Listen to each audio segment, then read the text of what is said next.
नमस्कार दोस्तों, stitching and technical channel में आप सबका स्वागत है। आज के इस वीडियो में गले का डिजाइन बनाकर दिखाएंगे सुंदर और सरल आसान तरीके से।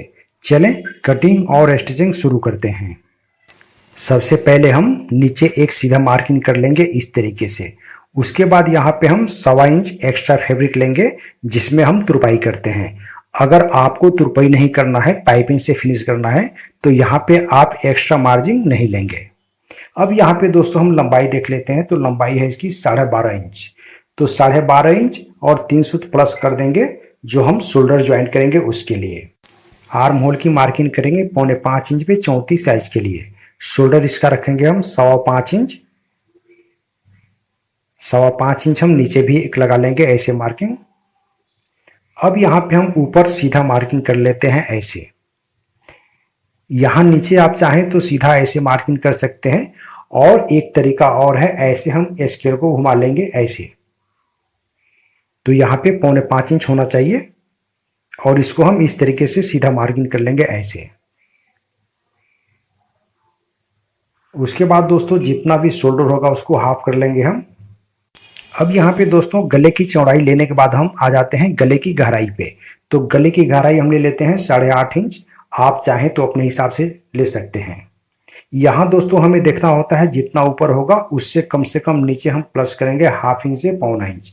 इससे हमें फायदा ये होती है कि जब भी हम डॉट डालते हैं तो ऊपर का गला फैलक जाता है, तो इसलिए गले की शेप खराब हो जाती है। अब यहाँ पे हम आर्म होल की शेप घुमा लेते हैं। तो यहाँ पे दोस्तों हम 1.5 इंच लेंगे। तो 1.5 इंच में एक सूत माइनस कर लेंगे, इसलिए साइज छोटा है। 8.5 इंच पे चेस्ट की मार्किंग करेंगे, 1.5 इंच प्लस कर लेंगे मार्जिन के लिए। कमर है 29, तो 7.25 इंच पे हम इस तरीके से मार्किंग कर लेंगे। उसके बाद 1 इंच हम डॉट के लिए लेंगे और 1.5 इंच मार्जिन के लिए लेंगे। अब यहाँ पे दोस्तों हम दोनों मार्किंग को इस तरीके से सीधा कर लेते हैं।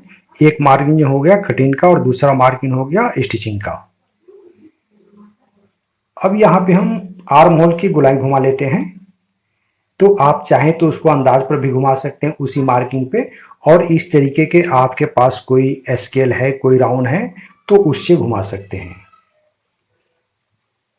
अब यहाँ पे दोस्तों शोल्डर स्लोप जो है उसको बहुत कम ही देना चाहिए, 1 सूत से 2 सूत। उससे अगर ज्यादा देते हैं तो होता क्या है कि शोल्डर गिरने लगता है। अब यहाँ पे दोस्तों गले की शेप हम कैसे देंगे, तो ऊपर से 2.5 इंच पर मार्किंग ऐसे कर लेंगे। उसके बाद यहां से 1/2 इंच ऐसे मार्किंग कर लेंगे अंदर। नीचे से भी 2.5 इंच पे मार्किंग करेंगे और इसको बाहर प्लस करेंगे 1.25 इंच। फिर हम इसको इस तरीके से राउंड शेप करेंगे ऐसे। अगर आप इस तरीके से गले की मार्किंग करते हैं तो उसमें फिनिशिंग अच्छी आती है और राउंड शेप भी उसका अच्छा आता है। तो यहाँ पे दोस्तों मार्किंग हो चुका है। अब हम इसको कटिंग कर लेते हैं।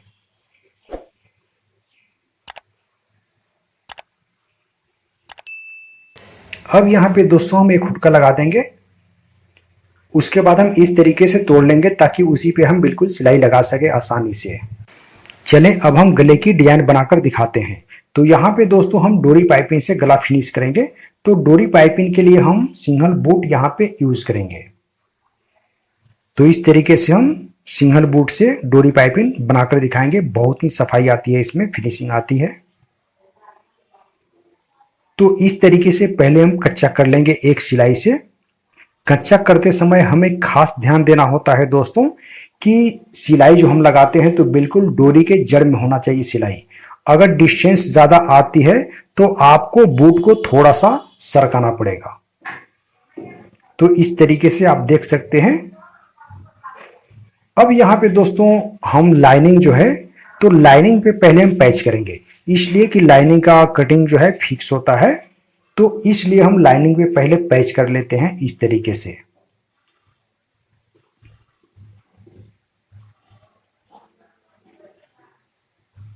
यहां पे दोस्तों हमें देखना पड़ेगा, जैसे मान लीजिए फैब्रिक को हम खींच कर रखेंगे, पाइपिंग को यहां नहीं खींचेंगे। पाइपिंग को सिर्फ वहीं खींचेंगे जहां पे फैब्रिक उरेब होता है। तो इस तरीके से पाइपिंग कच्चा हो चुका है। अब यहाँ पे दोस्तों हम इसको सेल्फ फैब्रिक पे पैच करेंगे। तो यहाँ पे हमें एक चीज देखना होता है कि जैसे मान लीजिए हम सेल फैब्रिक जो है उसको रफ कटिंग करते हैं। इसलिए रफ कटिंग करते हैं, ये तो मान लीजिए फैब्रिक थोड़ा सा हार्ड है, लेकिन बहुत से फैब्रिक होता है जो सॉफ्ट होता है और फिसलने वाला होता है, तो इसलिए हम उसको रफ कटिंग करते हैं ताकि हम अच्छे से उस पर सिलाई लगा सकें, पैच कर सकें। अब यहाँ पे दोस्तों इस तरीके से ऊपर वाले फैब्रिक को भी थोड़ा सा हम खींच कर चलेंगे। ऐसे सिलाई बिल्कुल जड़ में होना चाहिए। अगर सिलाई जड़ में नहीं होगी तो पाइपिंग का फिनिशिंग अच्छी नहीं आ पाएगी। अब यहाँ पे हम मार्जिन इसका कटिंग करके निकाल देंगे। ज़्यादा मार्जिन हम नहीं रखेंगे यहाँ पे। अगर हम ज़्यादा मार्जिन रखते हैं तो वहाँ पे हमें चटका लगाना पड़ेगा। अब यहाँ पे आप फिनिशिंग इसका देख सकते हैं पाइपिंग की, कि इस तरीके से डोरी पाइपिंग होना चाहिए। अब यहाँ पे हम पलट लेते हैं इसको। पलट के आप चाहें तो इसको पैर की सिलाई लगा सकते हैं, लव की सिलाई लगा सकते हैं और ऐसे भी रख सकते हैं। तो हम इस पर कुछ सिलाई नहीं लगाएंगे, इसको हम प्रेस से अच्छे से बैठा लिए हैं। उसके बाद दोस्तों हम चारों तरफ से इसको पैच कर लेंगे। तो यहाँ पे हम अच्छे से बैठा लेंगे। पहले अच्छे से बैठाने के बाद हम इसको पैच कर लेंगे चारों तरफ से।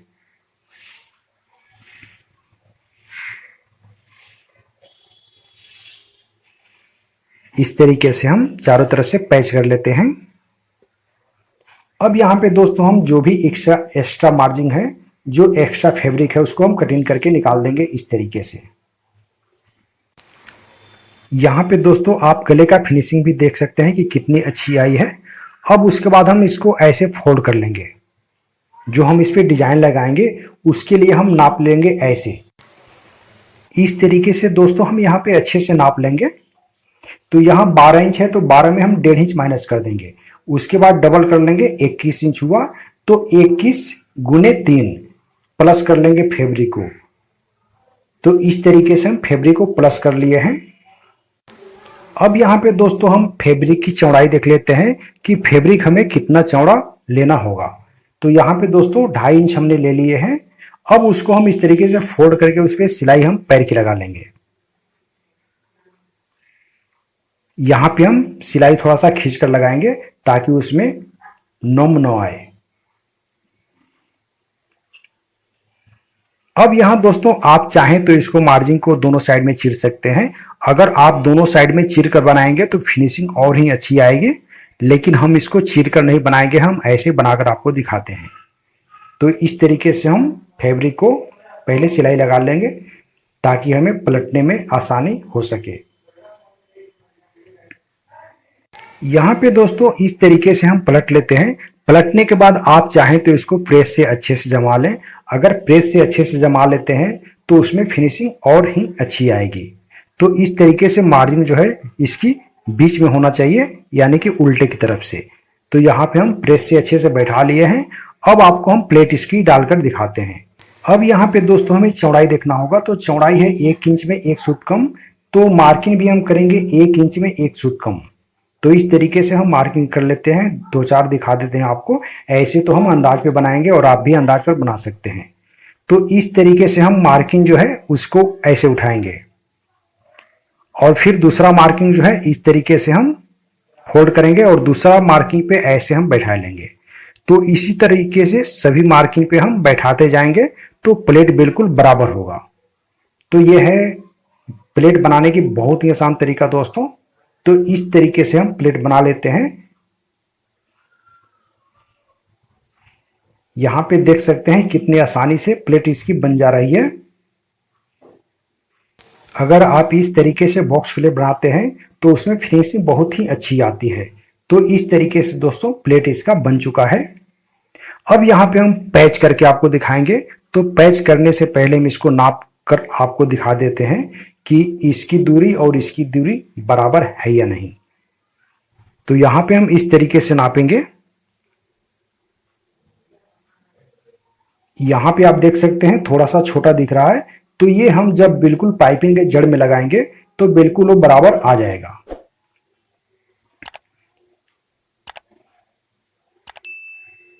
इस तरीके से बिल्कुल हम सिलाई पे सिलाई लगाएंगे और नीचे का फैब्रिक है उसको हम खींच कर रखेंगे, यानी कि बॉडी को हम खींच कर रखेंगे। अगर बॉडी को हम खींच कर नहीं रखेंगे तो वहां पे नम हो सकती है। यहाँ एक चीज और देखना होगा दोस्तों कि बिल्कुल हम पाइपिंग के जड़ से इसको फिनिश करेंगे ऐसे। अब यहाँ पे आप देख सकते हैं कि फिनिशिंग इसकी कितनी अच्छी आई है। अब इस फ्लावर पे हम मोती लगाकर दिखाते हैं कि इसकी लूप कैसी आती है। तो इस तरीके से लूप आएगा मोती लगाने के बाद और उसको बांधने के बाद। तो यहाँ पे हम इस तरीके से उसको बांधेंगे। यहाँ पे बिल्कुल बीच सेंटर में नीडल हम ले लेंगे नीचे से और दोनों तरफ से इस तरीके से हम बांध लेंगे, जैसे हम काज को बांधते हैं उस तरीके से। अब हम वहां पे एक मोती लेंगे। मोती लेने के बाद यहां पे हम फिर से काज की तरह ऐसे बांध लेंगे एक गांठ। उसके बाद हम वहीं पे नीचे नीडल को ले लेंगे ऐसे। यहां पे दोस्तों हम खींचेंगे नहीं, इसलिए हम उसको अगर खींच लेते हैं धागा को ज्यादा तो वहां पे उसका फ्लावर जो है बिल्कुल बैठ जाएगा, तो उसका लूप अलग हो जाएगा। तो हमें उठा हुआ लूप बनाना है इसका, तो इस तरीके से बनाएंगे। अगर आपको नीचे दबाकर लूप बनाना है तो उस तरीके से भी बना सकते हैं। यहां भी हम इस तरीके से मोती को एक ले लेंगे और फिर हम कांच की तरफ वहां पे एक टाकी बांधेंगे ऐसे। फिर हम नीडल को नीचे ले लेंगे ऐसे। अगर हम इस तरीके से फ्लावर को बांधते हैं और इसमें मोती लगाते हैं तो उसमें फिनिशिंग बहुत ही अच्छी आती है। हमारे चैनल से जुड़े रहने के लिए चैनल को सब्सक्राइब करें और साथ में बेल आइकन को प्रेस कर दें, जिससे नई वीडियो आप तक आसानी से पहुंच सके। तो यहाँ पे दोस्तों हम एक और मोती यहाँ पे लगा लेते हैं। यहाँ हम अच्छे से बांध लेंगे ताकि वहां से मोती न बिखरे। फिर हम इस तरीके से नीचे ले लेंगे, ऐसे उठा हुआ होना चाहिए और नीचे हम अच्छे से बांध लेंगे ताकि वहां से टाँकी उसका न खुले। अब यहाँ पे दोस्तों आप देख सकते हैं कि गले का डिजाइन बिल्कुल तैयार हो चुका है और इसकी लुक भी अच्छी दिख रही है। गले का डिजाइन बनाना पूरा हुआ। वीडियो अच्छा लगे तो हमारे चैनल को सब्सक्राइब करें और साथ में बेल आइकन को प्रेस कर दें, जिससे नई वीडियो आप तक आसानी से पहुंच सके। साथ में लाइक शेयर भी कर दें प्लीज। अगले वीडियो में फिर मिलेंगे। नमस्कार।